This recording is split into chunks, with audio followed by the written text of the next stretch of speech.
Sustansya. Dito mismo sa puso mo, ibinubuhos ko ang iron at antioxidants. Habang lumalakas ang tibok, mas lumalakas ka rin. Ako ang sayote. Kapag puro instant at maalat, kawawa ang kidney mo. Pero ako ang natural cleanser. Nililinis ko katawan mo para fresh ka ulit. Ako ang patola. Kapag puro oily food, lumalabas sa mukha mo ang epekto. Pero ako, nililinis ko balat mo. Goodbye pimples, hello glow. Ako si Munggo. Burger protein? Processed yan! Ako ang healthy protein. Pinapalakas ko muscles mo at katawan mo nang walang dagdag taba. Ako ang upo. Soft drinks ka na naman?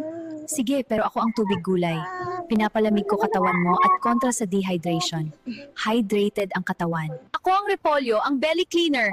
Anumang bigat sa tiyan mo, aayusin ko. Nililinis ko ang loob mo at pinapakalma ang bloating. Goodbye kabag, hello gaan ang pakiramdam. Ako ang gabi, ako ang healthy comfort food. Pinapalakas ko katawan mo gamit ang energy at fiber. Kontra pagod at panghihina. Ako ang bell pepper. Puno ako ng vitamin C at antioxidants. Pinapalakas ko resistensya mo laban sa sakit. Fast food man ang kalaban, immune system mo, lalaban.